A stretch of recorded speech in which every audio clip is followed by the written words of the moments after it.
ఇప్పటికే వార్ వల్ల యూఎస్ మీద చాలా బిగ్ ఎకానమిక్ పరంగా ప్రెజర్ అయితే మాత్రం పడుతుంది. అది మన అందరికీ తెలుసు. ఇలాంటి సిచ్యువేషన్‌లోని ట్రంప్‌కి ఇంకా ఎకానమిక్ పరంగా ప్రెజర్ పడితే డెఫినిట్‌గా యుద్ధాన్ని ఆపడానికి అవకాశాలు ఎక్కువగా ఉంటాయా లేదా? డెఫినిట్‌లీ. అండ్ ఎందుకు నేను ఇది చెప్తున్నానంటే బికాజ్ యూఎస్ వాళ్ళకి ఇప్పుడు ప్రెజెంట్ రైట్ నౌ ఇంకొక బిగ్ ట్రబుల్ అయితే మాత్రం రాబోతుంది. అదేంటంటే ట్రంప్ రీసెంట్‌గా చాలా బిగ్ టారిఫ్స్‌ని అయితే మాత్రం ఇండియా మీదే కాదు అదర్ కంట్రీస్ మీద కూడా తను విధించారు. టారిఫ్స్ వల్ల అప్రాక్సిమేట్లీ $200 బిలియన్ వరకు వసూలు చేశారని వార్తలు కూడా వచ్చినాయి. ఇప్పుడు యుఎస్ కోర్టు వాళ్ళు అయితే మాత్రం ఇంకొక బిగ్ షాక్ ఇచ్చారు ట్రంప్‌కి. ఎంతైతే నువ్వు టారిఫ్స్‌ని వసూలు చేశావో అందులో మినిమమ్ 50% ఫస్ట్ ఫేజ్లో అయితే మాత్రం అందరికీ రీఫండ్ చేశాయని చెప్పారు. ఇంతకుముందు ఈ రీఫండ్ కానీ అడిగితే మాత్రం మన ఎకానమీ బిగ్గెస్ట్ డిసాస్టర్లోకి వెళ్ళా మనం ఆశ్చర్యపోవాల్సిన అవసరం లేదు. ఎందుకంటే ఆ డబ్బులు మనం చాలా వరకు ఖర్చు పెట్టేశాము, ఆ ఫండ్ని యూజ్ చేసాము. ఇప్పుడు మళ్ళీ ఆ ఫండ్ని తిరిగి ఇవ్వాలంటే మాత్రం యూఎస్ లిక్విడేట్ చేయడానికి చాలా టైం పడుతుంది, డెట్స్ మళ్ళీ పెరిగిపోతాయని ట్రంపే స్టేట్మెంట్ చేశారు. అలాంటి స్టేట్మెంట్స్ చేసిన ట్రంప్ ఇప్పుడు ప్రెజెంట్ రైట్ నౌ రీఫండ్ ఇచ్చేయమంటే 60 నుంచి 70 రోజుల్లో రీఫండ్ ఇవ్వాలని కండిషన్ పెడితే ట్రంప్ ఎలాంటి కైండ్ ఆఫ్ స్టేట్మెంట్ చేశారు. ఇప్పుడు ప్రెజెంట్ రైట్ నో వార్ ఆపేస్తారా లేదా? సీజ్ ఫైర్ ఈరోజు నైట్ తోటి మాక్సిమం ఎండ్ అవడానికి అవకాశాలు ఉన్నాయి. సీజ్ ఫైర్ని ఎక్స్టెండ్ చేయని ఇంకో పక్క ట్రంప్ స్టేట్మెంట్ చేస్తున్నారు. వీటిని ఎలా హ్యాండిల్ చేస్తాడు? ఇది రేపటికి మార్కెట్ మీద ఇంపాక్ట్ అనేది ఎలా క్రియేట్ చేస్తుంది? అండ్ సేమ్ టైం వచ్చేసరికి గోల్డ్ అండ్ సిల్వర్కి ఈరోజు చాలా బిగ్ అప్డేటే. ఎందుకంటే సీజ్ ఫైర్ అప్డేట్లో ఏదైనా అటు ఇటు అనిపించినా కానీ గోల్డ్ అండ్ సిల్వర్లో ఒక బిగ్ కరెక్షన్ మనం చూసే ఛాన్సెస్ ఉంటాయి. సేమ్ టైం బిగ్ స్పైక్ కూడా చూడొచ్చు. అది ఎట్లా జరిగే ప్రాబబిలిటీస్ ఉంటాయి. అండ్ సేమ్ టైం వచ్చేసరికి ఈరోజు నైట్కి మనం చూడాల్సిన అప్డేట్స్ ఏంటి ఉన్నాయి, వాటిని మార్కెట్స్కి ఎలా ఇంటర్ కనెక్ట్ చేసుకొని మనం చూడాలనే దాని గురించి క్లారిటీగా చెప్తాను. అండ్ ఇంకోటి ఏంటంటే కొన్ని ఇంపార్టెంట్ స్టాక్స్ ఉన్నాయి, ఆ స్టాక్స్ గురించి కూడా మనం డిస్కస్ చేయాలి. ఈరోజు గ్రో ఒక స్టేజ్లో 10% వరకు పెరిగింది. చాలామంది పోర్ట్ఫోలియోస్లో ఫార్మర్ రిలేటెడ్ స్టాక్స్ ఉంటాయి, అందులో హాస్పిటల్ స్టాక్స్, వాటి గురించి కూడా మనం మాట్లాడాలి. And more over some other stocks కూడా ఉన్నాయి, వాటి గురించి కూడా డిస్కస్ చేద్దాం. ఇవన్నీ కనెక్ట్ చేసి మీ ముందు వీడియో రూపంలో అయితే మాత్రం నేను పెడతాను. అయితే మీ అందరికి అడిగేది ఒకటే, మీరు వీడియో చూస్తునేటప్పుడు ఏ పాయింట్ ఆఫ్ వ్యూ అయినా కానీ నేను మా టీం మీకు ఎఫర్ట్స్ పెట్టామని అనిపిస్తే డెఫినెట్గా వీడియోని లైక్ చేయండి. ఛానల్ ఇంకా సబ్స్క్రైబ్ చేసుకోకుండా వీడియో చూస్తూ ఉంటే ఛానల్ కూడా సబ్స్క్రైబ్ చేసుకోండి. ఇదే వీడియో మీ ఫ్రెండ్స్ ఆర్ మీ రిలేటివ్ షేర్ చేస్తే హెల్ప్ అవుతుంది అనుకుంటే వాళ్ళు కూడా షేర్ చేయండి. నా without any delay let's get into our daily market report. ఈరోజు ఓవరాల్గా మార్కెట్స్ ఎలా క్లోజ్ అయ్యాయన్న దాని గురించి చూసుకుంటే నిఫ్టీ 0.87% పాజిటివ్గా క్లోజ్ అయింది. సెన్సెక్స్ 0.96% పాజిటివ్గా క్లోజ్ అవడం మనం చూసాం. హౌఎవర్ బ్యాంక్ నిఫ్టీ 1.39% అయితే మాత్రం అప్ సైడ్ క్లోజ్ అయింది. ఫిన్ నిఫ్టీ ఏమో 1.18% హయ్యర్ సైడ్ క్లోజ్ అవ్వడం అయితే చూడగలిగాం. మిడ్ అండ్ స్మాల్ క్యాప్స్ పరంగా mid cap 0.81, small cap 0.88% up side అయితే మాత్రం క్లోజ్ అయింది. ఈరోజు ఓవరాల్గా majority of the weightage stocks అన్నీ కూడా హయ్యర్ సైడే క్లోజ్ అయినాయి. మెజారిటీ ఆఫ్ ద ఇండెక్సెస్ అన్నీ కూడా హయ్యర్ సైడే క్లోజ్ అయినాయి. ఈరోజు మార్కెట్స్ హయ్యర్ సైడ్ క్లోజ్ అయింది ఏదైతే ఉందో దాన్ని మనం ఎలా పరిగణలోకి తీసుకోవాలి? First update. సెకండ్ వన్ వచ్చేసరికి ఇక్కడ నుంచి ఫర్దర్గా మార్కెట్ ఎంతవరకు వెళ్ళొచ్చు? ఈ రెండు అప్డేట్స్ రెండు విధాలుగా మనం మాట్లాడచ్చు. ఒకటి టెక్నికల్ వ్యూ, రెండు technical view plus news based updates. చాలామందికి daily market report first time చూసిన వాళ్ళకైతే నేను క్లారిటీగా చెప్తాను. నా స్టైల్లో ఎప్పుడు కూడా మన వాళ్ళు ఫస్ట్ నుంచి అడిగిన దాని ప్రకారంగా నేను వీడియో చేస్తున్నాను కాబట్టి ఫస్ట్ టెక్నికల్ అనాలిసిస్ చేస్తాను. ఎందుకంటే చాలామంది న్యూస్ అప్డేట్ని ఫాలో అవ్వరు. సో న్యూస్ అప్డేట్స్తో నాకు అనవసరం. టెక్నికల్గా మార్కెట్ని అనలైజ్ చేసి చూపించి నువ్వు ఆ తర్వాత న్యూస్ నువ్వు చెప్పుకుంటా లేదు పక్కన పెట్టాను కొంతమంది చాలా వరకు అప్పుడు కామెంట్లు చేశారు. అందుకే నేను ఫస్ట్ టెక్నికల్ వ్యూకి వెళ్తున్నాను, తర్వాత న్యూస్ అప్డేట్స్కి వెళ్తాను. ఇప్పుడు నిఫ్టీ 0.87% ఈరోజు డే అండ్ డే సరికి క్లోజ్ అయింది కదా, దీన్ని ఎలా చూడాలి? ఫర్దర్గా బుల్లిష్ షెడ్ వెళ్తుందా, ఫర్దర్గా బీరిష్ షెడ్ వస్తుందా, లేదా కన్సల్టేషన్లో ఉండిపోతుందా, ఏ ఫేజ్లో ఉండొచ్చు అని దాన్ని ఎట్లా చూడొచ్చు అనేది ఫస్ట్ డిస్కస్ చేద్దాం. వాటి ప్రకారంగా మాట్లాడుకుంటే అండ్ నిఫ్టీ ఈరోజు 0.87% కదా పాజిటివ్లో క్లోజ్ అయింది. ఫస్ట్ వెయిటేజ్ స్టాక్స్కి వెళ్ళిపోదాం. ఇప్పుడే కాదు ఎప్పుడైనా కానీ మీరు వెయిటేజ్ స్టాక్స్ని చూడాలి. మీరు చూస్తే హెచ్డిఎఫ్సి బ్యాంక్ ఈరోజు 2% పాజిటివ్ సైడ్ వెళ్ళింది. ప్రీ మార్కెట్ అనాలిసిస్లో హెచ్డిఎఫ్సి బ్యాంక్ ఏడిఆర్ 3% క్రాష్ అయిందని చెప్పాను. మన వాళ్ళు థంబ్నెయిల్ చూసి హెచ్డిఎఫ్సి బ్యాంక్ క్రాష్ అవుతుందని అనుకునే ఉంటారు, కానీ వీడియో మీద క్లిక్ చేసి చూస్తే క్రాష్ అయింది అని చెప్పి నేను థంబ్నెయిల్ పెట్టినప్పుడు తర్వాత మార్కెట్ పరిస్థితి ఏంటి లేదా ఎక్స్పైరీ ఎలా ఉండొచ్చు అని నేను క్వశ్చన్ మార్క్ పెడుతుంటాను. ఎప్పుడు కూడా నాదే కాదండి ఏ ఛానల్ కూడా థంబ్నెయిల్ చూసి వెంటనే డిసైడ్ అవ్వదు. మొత్తం లోపల కాంటెంట్ ఏముందనేది చూడండి. ఏడిఆర్ 3% ఎందుకు పడింది అనేది నేను క్లారిటీగా ఎక్స్ప్లెనేషన్ ఇచ్చాను. కావాలంటే ప్రీ మార్కెట్ వీడియో అనేది ఎండ్ కార్డ్లో పెడతాను చూడండి. సో ఏడిఆర్ ప్రకారం అయితే మాత్రం హెచ్డిఎఫ్సి బ్యాంక్ ఈరోజు కరెక్షన్ అవ్వలేదు. దానికి కారణం మార్నింగే మనం మాట్లాడేసుకున్నాం, ఫాల్ అవ్వదని చెప్పేసి. Okay, now HDFC bank positive side move అయింది. ICICI bank positive, Kotak bank positive, Axis bank positive, SBI positive. Majority of the financial stocks అన్ని పాజిటివ్గా ఉన్నాయి. నిఫ్టీ అప్ సైడ్ మూవ్ అయింది అంటే గుర్తుపెట్టుకోండి 70% ఆఫ్ ద వెయిటెడ్ స్టాక్స్ అన్ని కూడా వన్ సైడ్ డైరెక్షన్ మూవ్ అవ్వాలి. ఫైనాన్షియల్ స్టాక్స్ అన్ని వన్ సైడ్ డైరెక్షన్ మూవ్ అయినాయి లేదా? Obviously correct. Second one IT stocks చూడండి, majority of the IT stocks అన్ని కూడా హయ్యర్ సైడే క్లోజ్ అయినాయి. So second point IT stocks up side close అవ్వడం కూడా పాజిటివ్గానే తీసుకోవచ్చు. Third point LNT, ITC, Hindustan Unilever, Adani ports, Bharti Airtel అన్నీ కూడా అప్ సైడే క్లోజ్ అయినాయి. Majority of the weightage stocks అని హైయర్ సైడే క్లోజ్ అయినాయి. రిలయన్స్ ఒక్కటే నెగిటివ్గా క్లోజ్ అయింది. రిలయన్స్ వెయిటేజ్ అనేది 10. So rest of the weightages 90లో 70 to 75% వెయిటేజ్ ఎప్పుడైతే వన్ సైడ్ డైరెక్షన్ ఉందో నిఫ్టీలో పాజిటివ్ సైడ్ మొమెంటం వచ్చిందాన్ని మనం నమ్మొచ్చు అని ఫస్ట్ అప్డేట్. దీనివల్ల వెయిటేజ్ స్టాక్ సపోర్ట్ చేయడం వల్ల ఇండెక్స్ మూవ్ అయితే ఆ పాజిటివ్ మూవ్ సస్టైన్ అవ్వడానికి అవకాశాలు ఎక్కువ ఉంటాయి. This the first point you have to understand. Second one mid and small caps. Nifty 0.87% పాజిటివ్లో క్లోజ్ అయింది కదా, దానికి అగేన్స్ట్గా mid and small caps close అయినాయా? లేదు. ఎందుకు మిడ్ అండ్ స్మాల్ క్యాప్స్ మాట్లాడతాం? Because big players investments mode start చేసినప్పుడు అది పాజిటివ్ సైడ్ అయినా నెగిటివ్ సైడ్ అయినా మిడ్ అండ్ స్మాల్ క్యాప్స్ నుంచి వాళ్ళు మొదలు పెడతారు. అందుకే ఎప్పుడు కూడా మెయిన్ ఇండెక్స్ అనాలిసిస్ చేసేటప్పుడు మిడ్ అండ్ స్మాల్ క్యాప్స్ని చూడాలి. మిడ్ అండ్ స్మాల్ క్యాప్స్ ఏమో రెండు కూడా పాజిటివ్గా క్లోజ్ అయినాయి. వాటి ప్రకారంగా చూసుకుంటే మిడ్ అండ్ స్మాల్ క్యాప్స్ బట్టి నిఫ్టీ పాజిటివ్ సైడే సస్టైన్ అవుతుందని మిడ్ అండ్ స్మాల్ క్యాప్స్ని చూసినప్పుడు అర్థమవుతుంది. Third one India VIX. ఈరోజు పాజిటివ్ సైడ్ మొమెంటం మార్కెట్ ఇచ్చినప్పుడు విక్స్ డిప్ అయింది. ఎంత డిప్ అయింది? 6.7% డిప్ అయింది. విక్స్ డిప్ అవుతూ మార్కెట్ పాజిటివ్ సైడ్ వెళ్తే మోస్ట్లీ అది బుల్లిష్ సైడ్ పొజిషన్స్ క్రియేట్ చేసుకోవడానికి ట్రై చేస్తుంది అని అర్థం. ఎందుకంటే విక్స్ ఎప్పుడైనా కూల్ ఆఫ్ అవుతుంది అని అంటే మోస్ట్లీ మార్కెట్లో బుల్లిష్ సైడ్ పొజిషన్స్ క్రియేట్ అవుతున్నాయని దానికి మెయిన్ మీనింగ్ అనమాట. అందువల్ల విక్స్ ఏదైతే ప్రెజెంట్ రైట్ నో డ్రాప్ వచ్చిందో అది కూడా మనం పాజిటివ్గా తీసుకోవచ్చు. నా నిఫ్టీని కంప్లీట్గా నిఫ్టీని టెక్నికల్ వ్యూస్ చూసుకుంటే టెక్నికల్ వ్యూ బేస్డ్ చూసుకుంటే ఇప్పుడు రైట్ నౌ ఇక్కడ మీరు క్లియర్గా చూడండి. బేసిక్గా క్యాండిల్ స్టిక్ ప్యాటర్న్స్లో 2 టైప్ ఆఫ్ ప్యాటర్న్స్ ఉంటాయి. ఒకటి వచ్చేసరికి ఇన్ఫర్మేషన్, 2 కన్ఫర్మేషన్. ఇన్ఫర్మేషన్లో మీకు ఇక్కడ డోజీ చూపిస్తుంది. డోజీ అంటే ఏంటి? బయర్స్ అండ్ సెల్లర్స్ మార్కెట్లో ఇద్దరు కూడా పార్టిసిపేట్ చేస్తున్నారు, కొంచెం జాగ్రత్తగా ఉండండి, నెక్స్ట్ ఏదైనా జరగచ్చు, ఎవరో ఒకరు విన్ అవ్వచ్చు అని చెప్పి క్లారిటీగా మనకి ఎస్టర్డేనే చెప్పింది. ఈరోజు ఏం జరిగింది? ఒక స్ట్రాంగ్ బుల్లిష్ క్యాండిల్ ఫామ్ అయింది. ఎప్పుడైతే స్ట్రాంగ్ బుల్లిష్ క్యాండిల్ మార్కెట్లో ఫామ్ అయిందో ఇక్కడి నుంచి ఫర్దర్గా మార్కెట్ మళ్ళీ హయ్యర్ సైడ్ మూవ్ అవడానికి అవకాశాలు ఉంటాయి. ఎంతవరకు ఉంటాయి అవి? ఇప్పుడే కాదు, ఎప్పుడైనా ఒక డోజీ క్యాండిల్ ఫామ్ అయిన తర్వాత నెక్స్ట్ బయర్స్ విన్ అయ్యారని మార్కెట్లో ప్రూవ్ అయితే ఆ డోజీ క్యాండిల్ యొక్క లోన్ ఎప్పుడు కూడా మనం చూడాలి.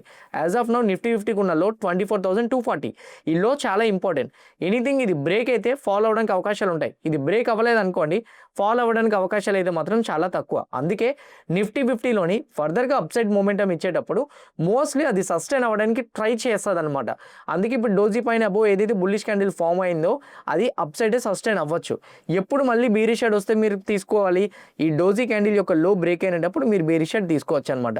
ఇంకోటి పొజిషనల్గా నేను ఒకటి అబ్జర్వ్ చేశాను, అది 1 డేలో డిసైడ్ అవ్వలేం, కమింగ్ డేస్లో కూడా చూసి మనం డిసైడ్ అవ్వాలి. ఫిబొనాకీ లెవెల్ రీసెంట్గా ఫాలో అవడం స్టార్ట్ అయినప్పటి నుంచి అండ్ బౌన్స్ బ్యాక్ అయినప్పుడు 50% లైన్ ఇది వీక్లీ అనాలిసిస్లో నేను మాట్లాడాను, మీకు గుర్తుందో లేదో. ఎప్పుడైనా ఒక ట్రెండ్ బీరిష్ షేడ్ స్టార్ట్ అయిన తర్వాత అందులో 50% రికవరీ అయిపోతే మోస్ట్లీ పాజిటివ్ సైడ్ వెళ్తుంది. అయితే ఒక్కటి గుర్తుపెట్టుకోండి, 61.8 అనేది మేజర్ లెవెల్. అది కానీ బ్రేక్ అయిందంటే మాత్రం ఇంకా మార్కెట్ వన్ వే డైరెక్షన్, అంటే కంప్లీట్గా రికవరీ అయిపోతుంది, బుల్లిష్ షేడే వెళ్ళిపోతుంది, బుల్లిష్ షేడే సస్టైన్ అవ్వడానికి అవకాశాలు ఉంటాయని దాని అర్థం అనమాట. కరెంట్లీ నిఫ్టీ 50లోని 0.5% లైన్ 0.61% లైన్ ఏదైతే ఉందో అది చాలా ఇంపార్టెంట్. 61.8% లైన్ అంటే లెవెల్ ప్రకారంగా మాట్లాడుకుంటే 24,765 ఆ లెవెల్ కానీ అబౌట్ నిఫ్టీ కానీ రేపు కానీ క్లోజ్ అయితే మాత్రం మార్కెట్స్లో డైరెక్ట్ రికవరీ పాజిటివ్ సైడ్ చూడడానికి అవకాశాలు ఎక్కువ ఉంటాయనేది నా personal opinion. This the next update you have to understand. టెక్నికల్గా మాట్లాడుకుంటే లాస్ట్ డే అంటే ఎస్టర్డే ఫామ్ అయిన డోజీ క్యాండిల్ లో ఫామ్ అయితే బీరిష్ షేడ్ వస్తుంది, లేదనుకుంటే మాత్రం పాజిటివ్ సైడ్ మూమెంటం సస్టైన్ అవడానికి అవకాశాలు ఉన్నాయని క్లారిటీగా మనకి టెక్నికల్ వ్యూ బట్టి అయితే మాత్రం తెలిసిపోతుంది. నా ఎందుకు మార్కెట్లో రికవరీ అనేది వచ్చింది? ఫస్ట్ అప్డేట్, గ్లోబల్ మార్కెట్స్ పరంగా చూసుకుంటే గ్లోబల్ మార్కెట్స్ పాజిటివ్గా అయితే మాత్రం ట్రిగర్ అవుతున్నాయి. డౌ జోన్స్ 278 పాయింట్స్ పాజిటివ్లో ట్రేడ్ అవుతుంది, నాస్డాక్ 105 పాయింట్స్ పాజిటివ్లో ట్రేడ్ అవుతుంది, యూరోపియన్ మార్కెట్స్ కూడా పాజిటివ్లోనే ట్రేడ్ అవుతున్నాయి. Majority of the global markets అన్ని కూడా పాజిటివ్లోనే ట్రేడ్ అవుతున్నాయి. ఇండియన్ రూపీ అయితే మాత్రం వీక్గా ఉంది. ఒకటి గుర్తుపెట్టుకోండి, రూపీ వీక్ అవ్వడం అయితే మాత్రం ఎఫ్ఐకి ఫేవరబుల్గా ఉండదు. నాకు తెలిసి ఈరోజు కూడా ఎఫ్ఐఎస్ మార్కెట్లో కొంచెం న్యూట్రల్గానే ఉండుంటారు తప్ప మరి 3,000 కోట్లు 4,000 కోట్లు బయింగ్ సైడ్ అయితే మాత్రం ఉండరని నేను అనుకుంటున్నాను. చూద్దాం, రూపీ అయితే మాత్రం ఇట్లానే ఉంది కాబట్టి. నా క్రూడ్ పరంగా చూసుకుంటే 94.55 Brent oil and crude oil WTI అయితే మాత్రం 86.48. గ్లోబల్ మార్కెట్స్ పరంగా క్రూడ్ ఆయిల్ బ్రెంట్ ఆయిల్ పరంగా చూసుకుంటే మాత్రం అన్నీ న్యూట్రల్గా ఉన్నాయి. Global markets neutral with positive and crude oil అయితే మాత్రం కొంచెం డిక్లైన్ అవుతుంది. కానీ ఒకటి గుర్తుపెట్టుకోండి, ఏదైనా కానీ ఈరోజు నైట్కి వచ్చే అప్డేట్ కానీ మారితే మాత్రం క్రూడ్ 100 క్రాస్ అయిపోతుంది. ఇప్పుడు నైట్కి వచ్చే అప్డేట్ ఏంటి అది కూడా మనం మాట్లాడదాం.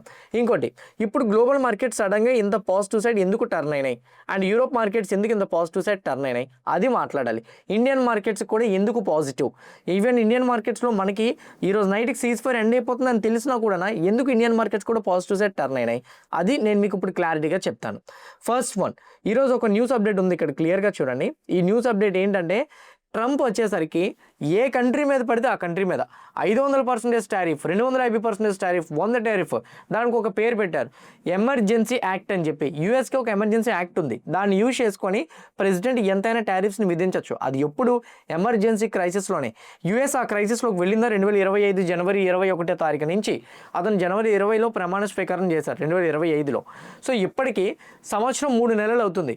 ఎక్కడైనా కానీ అతను ప్రమాణ స్వీకారం చేసిన తర్వాత ఎక్కడైనా కానీ యూఎస్ ఎమర్జెన్సీ యాక్ట్లో ఎమర్జెన్సీ క్రైసిస్లోకి వెళ్ళినట్టు మీకు అనిపించిందా? లేదు. కానీ దాన్ని యూజ్ చేసుకొని టారిఫ్ విధించారు. ఓకే, అది లీగల్ పరంగా కరెక్ట్ కాదని యూఎస్ కోర్టు డిస్మిస్ చేసింది. ఓకే, కొట్టి పారేసింది. సో నువ్వు అలా టారిఫ్ విధించడం కరెక్ట్ కాదు, నీకు ఆ రైట్స్ లేవని చెప్పి ఆటోమేటిక్గా అప్పటి నుంచి ట్రంప్ టారిఫ్స్ అనే వర్డ్ని యూజ్ చేయడం ఆపేశాడు అతను. అయితే ఆ టారిఫ్స్ విధించిన తర్వాత ఆబ్వియస్లీ ఇమీడియట్ ఎఫెక్ట్స్ అతను టారిఫ్స్ అన్నీ కూడా ఆ ఇమీడియట్ ఎఫెక్ట్స్ ఉండడం వల్ల డే 1 నుంచి కూడా ట్యాక్స్లు వసూలు చేయడం మొదలుపెట్టాడు అతను. $200 బిలియన్ దాటి ట్యాక్స్లు వసూలు చేశాడు. తను వసూలు చేసిన ట్యాక్స్ కూడా చూడండి, 3,30,000 importers, 5,30,00,000 shipments. Okay, almost travel చేసినాయి. వాటి యొక్క విలువ అప్రాక్సిమేట్లీ $127 బిలియన్. ఇది ఫస్ట్ ఫేజ్ అమౌంట్. ఈ ఫస్ట్ ఫేజ్ అమౌంట్ని ప్రతి ఒక్కరికి కూడా రీఫండ్ చేయమని చెప్పింది. రీఫండ్ ప్రాసెస్ ఏంటంటే ఒక పోర్టల్ ఓపెన్ చేసింది. ఆ పోర్టల్లోని మీరు కట్టిన ట్యాక్స్ ప్రూఫ్స్ ఏవైతే ఉంటాయో అవన్నీ పెడితే మీ డబ్బులు మీకు 60 నుంచి 90 రోజుల్లో తిరిగి యూఎస్ వాళ్ళు మీకు చెల్లిస్తారని కోర్టు అయితే మాత్రం తెలియజెప్పేసింది. ఇప్పుడు ప్రెజెంట్ రైట్ను 2,89,000 కోట్ల రూపాయలు ట్రంప్ వచ్చేసరికి ఈ వార్ కోసం ఖర్చు పెట్టారు. ఇప్పటికే యూఎస్ మీద ప్రెజర్ పెరుగుతుంది, debt pressure. Okay, government debts. అలానే ఫెడ్ ఒక పక్క ఇంట్రెస్ట్ రేట్స్ని కట్ చేయట్లేదు. ట్రంప్కి అగేన్స్ట్గా ప్రొటెస్ట్స్ జరుగుతున్నాయి. మేలో ట్రంప్కి ఎలక్షన్స్ ఉన్నాయి. యూఎస్ గవర్నమెంట్ డెట్లోకి వెళ్ళిపోతుంది. సేమ్ టైం వచ్చేసరికి ఈ వార్ వల్ల ఒక 3 లక్షల కోట్ల వరకు తనకు లాస్. ఇంకో పక్క వచ్చేసరికి డబ్బులు తిరిగి వెనక్కి ఇవ్వమంటే ఇప్పుడు హ్యూజ్ ప్రెజర్ ఉంటుంది. ఈ టైంలో చాలా క్రూషియల్గా తను ప్లే చేయాలి. లేదనుకోండి అతన్ని కిందకి దించేసినా మనం ఆశ్చర్యపోవాల్సిన అవసరం అయితే మాత్రం లేదు. ఇది ఇప్పుడు బిగ్గెస్ట్ అప్డేట్. అందుకే ట్రంప్ మీద ఈ ప్రెజర్ ఏదైతే ఉందో వార్లో అగ్రెసివ్గా తీసుకువెళ్ళే ఛాన్సెస్ తగ్గుతాయనే అప్డేట్స్ కూడా ఉన్నాయన్నమాట. అందుకే గ్లోబల్ మార్కెట్స్ కొంచెం రిలీఫ్ అయినాయి. ఇండియన్ మార్కెట్స్కి బిగ్ పాజిటివ్గా టర్న్ అయింది. ఎందుకంటే మన ఇండియా సైడ్ నుంచి టెక్స్టైల్ నుంచి ట్యాక్స్ కట్టాం. అంటే మన ఇండియా సైడ్ నుంచి ఎక్కువ ఇంపోర్ట్ అయ్యేవి ఏంటంటే అంటే ఎక్స్పోర్ట్ అయ్యేవి ఇండియా నుంచి pharma, right, textile, right, auto components and same time electronic equipments, ఇవన్నీ కూడా. అయితే వేటి మీద టారిఫ్స్ ఇంకా ఉంటాయి. స్టీల్ మీద, అల్యూమినియం మీద, ఆటోమొబైల్ కొన్ని ఉన్నాయి వాటి మీద. ఎందుకంటే అవి యూఎస్ ఫస్ట్ నుంచి కూడా ట్యాక్సెస్ని విధించింది. అవి టారిఫ్స్ అండర్లోకి రావు. సో స్టీల్, అల్యూమినియం వీటి మీద ఇంకా టారిఫ్స్ ఉంటాయి కాబట్టి వాటిని పక్కన పెడితే మిగతా అన్ని సెక్టార్స్ మీద కూడా ఆ టారిఫ్స్ ఉండవు కాబట్టి వాళ్ళందరికీ కూడా డబ్బులు పే చేయాలి. మన ఇండియన్ వాల్యూ ఎంతో తెలుసా? ఈ $127 బిలియన్ 10%, అప్రాక్సిమేట్లీ $12 బిలియన్ వరకు మన ఇండియాకి ఇప్పుడు పే చేయాలి. ఈరోజు in fact sea foods, textile stocks, auto components, auto sector related stocks, pharma stocks ఇవన్నీ పెరగడానికి కారణం ఏంటంటే ఈ యొక్క రీఫండే. ఇది ట్రంప్కి బిగ్ షాక్, మనకైతే మాత్రం బిగ్ పాజిటివ్. ఈరోజు పాజిటివ్ సైడ్ టర్న్ అవడానికి ఇది కూడా అనదర్ రీజన్. నా వార్ పరంగా మాట్లాడుకుంటే సీజ్ ఫైర్ అయితే మాత్రం జరగదు అనేటట్టే కనపడుతుంది. ఎందుకంటే ట్రంప్ నిన్న ఎలా అయినా కానీ బ్లాకేడ్ అలానే ఉంచుతాము, ఇరాన్ ఎప్పటికైనా కానీ ఒప్పందం చేసుకోవాలని ట్వీట్ చేశారు. దీని తర్వాత ట్రంప్ ఇంకోటి కూడా చేశారు. యుద్ధంలోని ఇప్పుడు ప్రెజెంట్ రైట్ను ఏదైతే సీజ్ ఫైర్ అప్డేట్ గురించి మాట్లాడుతున్నామో దానికి ఇరాన్ అంగీకరించకపోతే అది అలానే ఉండిపోతుందని ఇంకొక అప్డేట్ కూడా ఇచ్చారు. ఇరాన్ వాళ్ళు ఏం చెప్పారంటే మేమైతే మాత్రం నెగోషియేషన్స్కి వెళ్ళమని చెప్పారు. దాని తర్వాత ఇంకో అప్డేట్ కూడా వచ్చింది. పాకిస్తాన్కి ఇరాన్ వాళ్ళు బయలుదేరారు అండ్ మోస్ట్లీ ఇస్లామాబాద్లో ల్యాండ్ అవుతారు. ఈరోజు నైట్కి ల్యాండ్ అవుతారు, రేపు మార్నింగ్ మీటింగ్ ఉంటుందని చెప్పి పాకిస్తాన్ అఫీషియల్స్ కొంతమంది చెప్పారు. దీన్ని ఇరాన్ ఖండించింది కూడా, ట్వీట్ కూడా చేసింది ఇరానియన్ టీవీ. ఓకే, మేము ఎటువంటి చర్చల కోసం అయితే మాత్రం పాకిస్తాన్ వెళ్ళట్లేదు. ఇన్ఫ్యాక్ట్ ఫోన్ కాల్ కూడా మాట్లాడలేదు, ఎటువంటి సంబంధం లేదు. బేస్లెస్ స్టేట్మెంట్స్ని అయితే మాత్రం మేము ఎప్పుడు పరిగణలోకి తీసుకోము. మా సైడ్ నుంచి ఎప్పుడైనా అఫీషియల్గా వస్తేనే మీరు డిసైడ్ అవ్వండి. ఈ రోజు రాత్రికి చర్చలకి యూఎస్ వాళ్ళు వెళ్ళాం, మేమైతే వెళ్ళము అని తేల్చి చెప్పేసింది. ఇరాన్ ఇంకో పక్క యుద్ధాన్ని మేము ఆపబోయేది లేదని స్టేట్మెంట్ చేస్తుంది.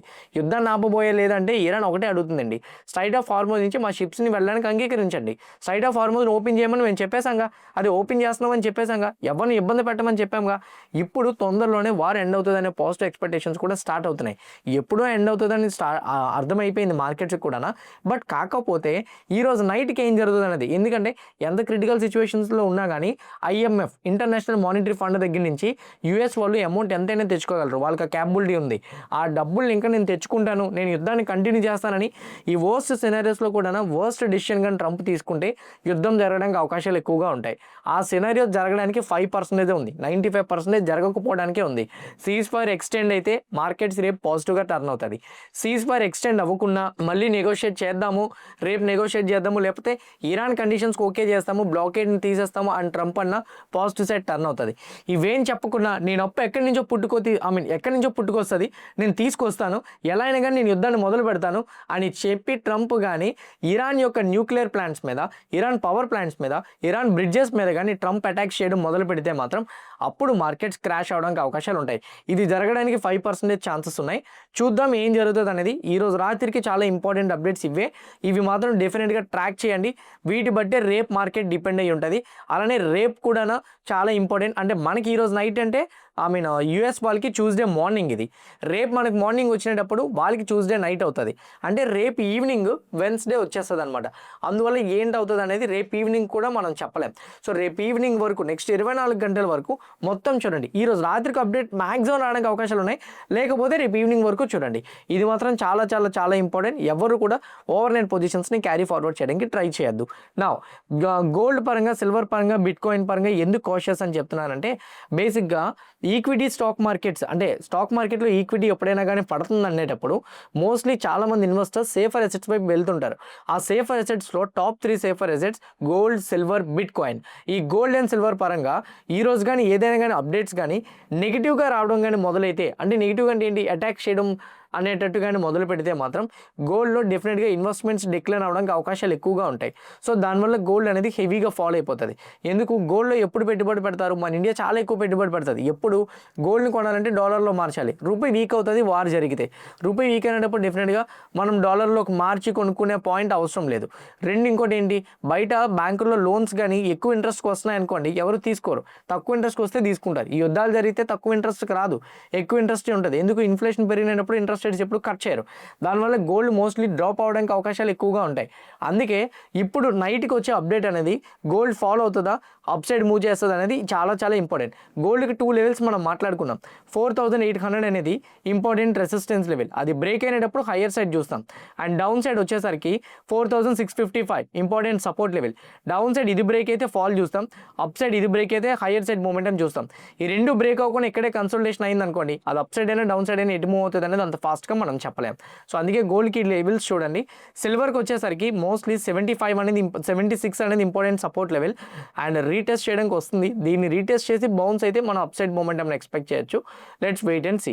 When it comes to bitcoin పరంగా అయితే మాత్రం మీకు గుర్తుందో లేదో, మార్నింగ్ ప్రీ మార్కెట్ ఎస్టర్డే కూడా ఇదే మాట్లాడాను. సపోర్ట్ లెవెల్ బిట్ కాయిన్కి 74,000 నుంచి బిట్ కాయిన్ స్లోగా బౌన్స్ అవుతున్నప్పుడు 78,000 రెసిస్టెన్స్ లెవెల్. ఇది బ్రేక్ అయితే 84,500కి వెళ్తుంది. ఇది బ్రేక్ అవ్వలేదని అనుకోండి, మోస్ట్లీ వెళ్ళడానికి అవకాశం చాలా తక్కువ.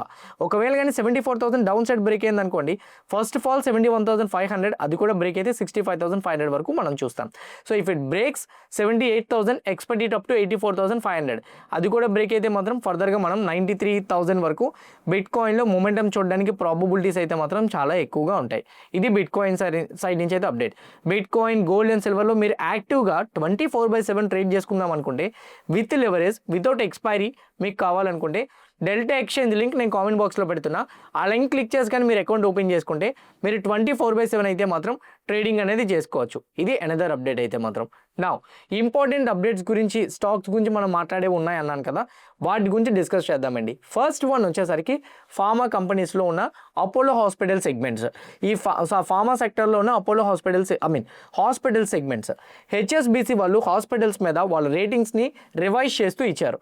అపోలో హాస్పిటల్ మీద మ్యాక్సిమం బై మెయింటైన్ చేస్తూ, అంటే బై రికమెండేషన్ మెయింటైన్ చేస్తూ టార్గెట్ ప్రైస్ని 8,750 నుంచి 9,000కి ఇంక్రీజ్ చేస్తే, మ్యాక్స్ హెల్త్ మీద 1125 టార్గెట్ ప్రైస్ని పెంచారు. ఆస్టర్ డిఎం మీద 755 టార్గెట్ ప్రైస్ని పెంచారు. కిమ్స్ మీద 780 టార్గెట్ ప్రైస్ని పెంచితే, రెయిన్బో హాస్పిటల్స్ మీద 1400, గ్లోబల్ హెల్త్ మీద 1120, నారాయణ హృదయాలయం మాత్రం రెడ్యూస్ చేస్తూ 1620 నుంచి 1630కి ఇచ్చారు. ఎప్పుడైనా ఒక రేటింగ్ ఏజెన్సీ వాళ్ళు అన్ని స్టాక్స్ మీద ఎట్ ఏ టైం ఇచ్చారంటే ఆ సెక్టార్ని మోస్ట్లీ వాళ్ళు రీఅనలైజింగ్ చేస్తున్నారని దాని అర్థం. అలాంటి టైంలో మీ పోర్ట్ఫోలియోస్లో కానీ ఈ స్టాక్స్ ఉండేటప్పుడు కొంచెం వాచ్ చేయండి. వాళ్ళు ఇంకా రీజన్స్ కూడా చెప్పే ఉంటారు. నేను ఈ ఒక్క పోస్టే చూశాను, ఆ రీజన్స్ని కూడా చూడండి, దాన్ని బట్టి మీకు ఒక క్లారిటీ కూడా ఉంటుంది. ఈరోజు డిఫెన్స్ స్టాక్స్ చాలా వరకు పెరిగినాయి కదా, దానికి రెండు కారణాలు ఉన్నాయి. ఒకటి, నిన్న సౌత్ కొరియా వాళ్ళతో ఇండియా వాళ్ళు ఒక డిఫెన్స్ పరంగా డీల్ని కంటిన్యూ చేసుకుంటామని చెప్పడం.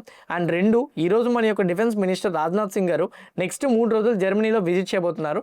దానికి మేజర్ పాయింట్ వచ్చేసరికి bilateral agreement, defence bilateral agreement అయితే మాత్రం చేసుకోబోతున్నారు.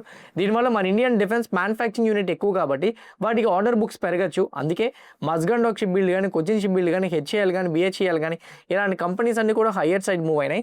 డిఫెన్స్ సెక్టర్ మూవ్ అవడానికి అయితే మాత్రం ఈరోజు రాజ్నాథ్ సింగ్ గారు జర్మనీకి వెళ్తారన్న అప్డేట్ ఎప్పుడైతే వచ్చిందో అందువల్ల డిఫెన్స్ స్టాక్స్ అన్ని హయ్యర్ సైడ్ అయితే మాత్రం మూమెంటం చూడగలిగాం. ఏషియన్ పెయింట్స్ కంపెనీలో ఈరోజు మనం కొంత అప్సైడ్ మూమెంటం చూడగలిగాం. ఏషియన్ పెయింట్స్ కంపెనీ మీద మ్యాక్వైర్ వాళ్ళు అవుట్ పెర్ఫార్మ్ రికమెండేషన్ ఇస్తూ 2,900 టార్గెట్ ప్రైస్ని పెంచారు. తను చెప్తున్న దాని ప్రకారంగా సెకండ్ రౌండ్ ఆఫ్ హైక్ అయితే మాత్రం జరిగింది. ఆల్మోస్ట్ 12% వరకు ఆ హైక్ చూడగలిగాం. Last time 6 to 8% price hike Grasim వాళ్ళు చేశారు. వాళ్ళకి ఇప్పుడు ప్రెజెంట్ రైట్ నో కాంపిటేటివ్గా ఏషియన్ పెయింట్స్ వాళ్ళు 12% హైక్ అయితే మాత్రం చేస్తున్నారు. అయితే ఇప్పుడు ప్రెజెంట్ రైట్ నో ఈ హైక్ వల్ల వీళ్ళకి గ్రోత్ సస్టైన్ అవ్వడానికి ఛాన్సెస్ ఉంటుందని, సేల్స్ కూడా మోస్ట్లీ పెరగచ్చని, కాస్ట్ ఇన్ఫ్లేషన్ కూడా మోస్ట్లీ హెడ్వైన్స్ లేకుండా నేచర్ ప్రకారంగా మూవ్ అవ్వడానికి ప్రాబబిలిటీస్ ఉంటుందని పాజిటివ్ అప్డేట్స్ ఇస్తూ, పాజిటివ్ కామెంట్స్ చేస్తూ అండ్ రేటింగ్ కూడా పెంచడంతో ఈరోజు ఈ స్టాక్లో హయ్యర్ సైడ్ మూమెంటం చూడగలిగాం. గోడ్రేజ్ ప్రాపర్టీ ఈరోజు 2% అప్ సైడ్ మూమెంటం ఇచ్చింది. ఈవెన్ గోడ్రేజ్ ప్రాపర్టీ కంపెనీ మీద కూడా హెచ్ఎస్బిసి వాళ్ళు బై రికమెండేషన్ ఇస్తూ 2,800కి పెంచారు. ఆల్మోస్ట్ 40%. చెప్తున్న దాని ప్రకారంగా ఫైనాన్షియల్ 27లోకి ఎంటర్ అయ్యాం కదా, వీళ్ళు ప్రీ సేల్సే 20% గ్రోత్ కనపడుతుందని చెప్తున్నారు. అండ్ అంతేకాదు ఫైనాన్షియల్ 27కి డివిడెండ్స్ లాస్ట్ టైంతో కంపేర్ చేసుకుంటే ఈసారి డబుల్ ఇవ్వచ్చు వీళ్ళు. ఆర్ఓఈ కూడా ఫైనాన్షియల్ 28కి 20% డెలివరీ చేస్తారనే పాజిటివ్ కామెంట్ చేయడంతో ఈరోజు ఇది హయ్యర్ సైడ్ మూమెంటం ఇవ్వడం జరిగింది. గ్రో కంపెనీ ఈరోజు మనకి 10% మూమెంటం ఇచ్చింది ఒకనొక స్టేజ్లో. గ్రో ఎందుకు 10% మూమెంటం ఇచ్చిందంటే, లాస్ట్ టైం ఇయర్ కంపారిజన్ చూడండి, టాప్ లైన్ 810 crores నుంచి 1,500, ఆల్మోస్ట్ డబల్ అయ్యింది. 309 కోట్లు ఉన్న ప్రాఫిట్ ఏమో 686 కోట్లు వచ్చింది. 48% ఉన్న ఆపరేటింగ్ ప్రాఫిట్ మార్జిన్ 62% పెరిగింది. Top line, bottom line and even operating profit margin కూడా హయ్యర్ సైడ్ మూవ్ అయింది. క్లయింట్ ఎక్విషన్ కూడా పెరిగింది. గ్రో కంపెనీ మీద చాలామంది అంటే సింపుల్ చెప్పాలంటే యూబీఎస్ వాళ్ళు 210కి న్యూట్రల్ రేటింగ్ ఇస్తూ టార్గెట్ ప్రైస్ని ఇచ్చారు. ఈవెన్ సిటీ వాళ్ళు అయితే మాత్రం 230కి టార్గెట్ ప్రైస్ ఇచ్చారు బై మెయింటైన్ చేస్తూ. దీంతో పాటు వచ్చేసరికి గ్రో కంపెనీ మీద యూబీఎస్ వాళ్ళు చెప్తున్న దాని ప్రకారంగా అయితే మాత్రం కంపెనీ ఇంకా F&O సెగ్మెంట్లోని లీడర్షిప్ పెంచుకోవడానికి అవకాశాలు ఎక్కువగా ఉంటాయని కూడా చెప్తున్నారు. మార్కెట్లో వీళ్ళు ఇదే టాప్ రేంజ్ అనేది నెక్స్ట్ ఫ్యూ క్వార్టర్లీ మెయింటైన్ చేయడానికి అవకాశాలు ఎక్కువ ఉన్నాయని పాజిటివ్ కామెంట్స్ కూడా చేశారు. అందుకే గ్రో కంపెనీ ఈరోజు 10% మూమెంటం ఇవ్వడం అయితే చూడగలిగాం. పిఎన్బి హౌసింగ్ ఫైనాన్స్ కంపెనీ కూడా ఈరోజు మనకి ఆల్మోస్ట్ 6% మూమెంటం అయితే మాత్రం ఇచ్చింది. దానికి ఉన్న మేజర్ కారణం ఏంటంటే టాప్ లైన్ గ్రోత్ రిజల్ట్సే 1942 crore నుంచి 2,182కి వెళ్ళింది. బాటమ్ లైన్ ఏమో 483 crores నుంచి 656 crores వెళ్ళింది. ఫైనాన్షియల్ మార్జిన్ వచ్చేసరికి 35% నుంచి 40% మూమెంటం కూడా ఇచ్చింది. గ్రాస్ ఎన్పిఏ, నెట్ ఎన్పిఏ పరంగా అయితే మాత్రం present right now gross NPA, net NPA ఇక్కడ డిస్ప్లే అవ్వలేదు కానీ వాటిలో కూడా ఇంప్రూవ్మెంట్ కనిపించింది. అసెట్స్లో కూడా ఇంప్రూవ్మెంట్ కనిపించడంతో పిఎన్బి హౌసింగ్ ఫైనాన్స్ కంపెనీ కూడా హయ్యర్ సైడ్ మూమెంటం అయితే చూడగలిగాం. Muthoot micro finance 20% approximately move అవ్వడానికి ట్రై చేసింది. దానికి కారణం వాళ్ళ యొక్క బిజినెస్ అప్డేటే.